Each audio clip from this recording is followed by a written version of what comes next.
Father of the four Moti brothers is blocking police speaking to them about their kidnapping, and that has put quite a huge hurdle into the investigation. Police investigators say without the victims' statements, which are the brothers, and the family's support, there's nothing much they can do. So let's get some legal perspective now on this. Joining us is criminal law expert William Booth. And thank you so much for your time, William. Good morning to you. The police saying there isn't much they can do without the statement from the brothers. They are key witnesses in this case. Is this the case? Is there nothing they can do to progress this investigation without the boys? Good morning. Look, the police can obviously continue with their investigation and try and obtain evidence from other sources. But the most important witnesses in this particular case, as it would be with any kidnapping case, are the victims themselves, that is, the boys. So, my view is it's quite unusual where a family member of victims of crime applies to have the police interdicted from continuing with their investigation, unless there is a reason that is logical and reasonable. In other words, that the police are not treating the boys in the correct and proper way. I don't believe that is the situation in this instance. So where you have children involved in crime as victims of crime, the police do have their own social workers and other experts to assist with the interviewing of witnesses. They can also include the NPA in that interview process so that the witnesses feel comfortable, do not feel threatened in any way, and actually can give their side of the story, because this is a very serious case. It impacts on all of us because kidnapping in South Africa are particularly rife at the moment. Right. And can the brothers, in this instance, give their evidence or their statements through psychiatrists, psychologists, social workers, through their parents, if the parent, in this case the father, feels that them being interviewed by the police could further extend their trauma?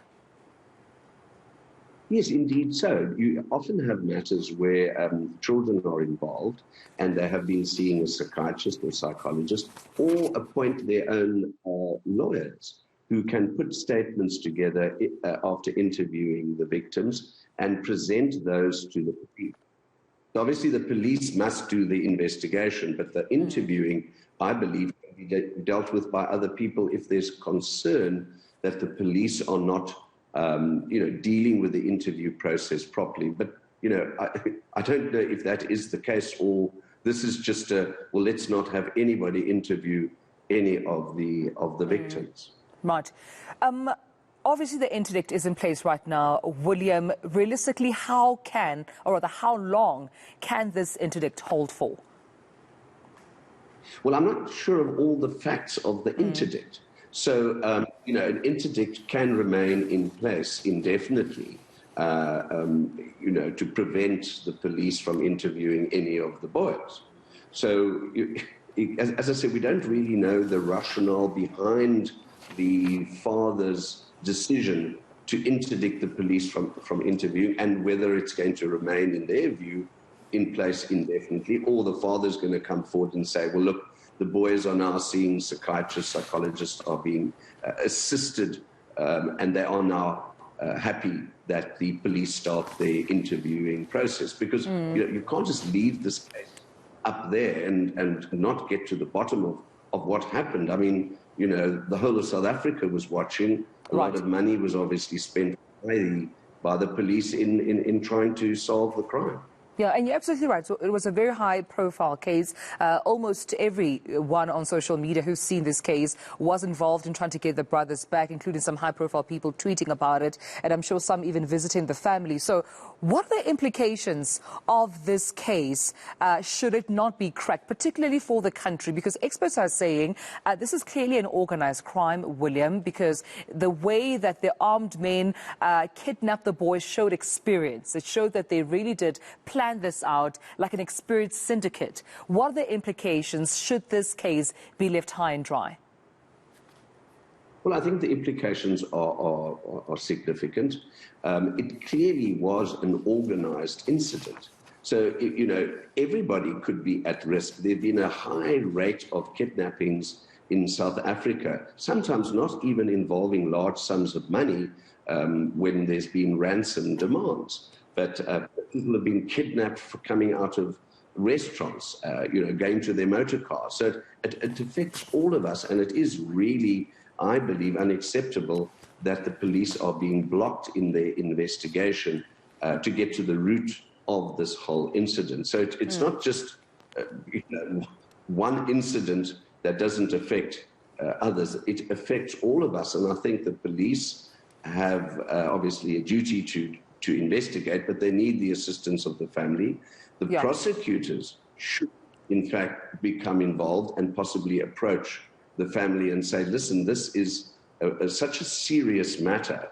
It goes to the heart of the democracy in South Africa, the person's right to their privacy, and, you know, constant fear when you're moving around and traveling around, that you are under threat from possible kidnappers. It doesn't have to be the very rich that are at risk.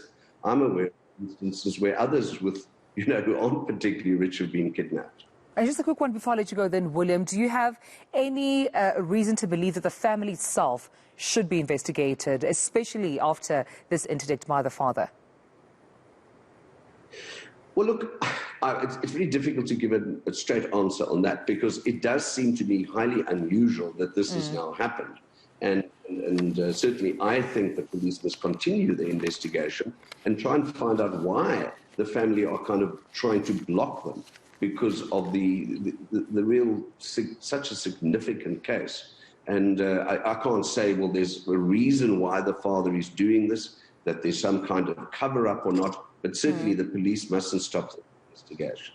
I appreciate your time this morning. Thank you so much for speaking to us. Criminal law expert William Booth, thank you for your time.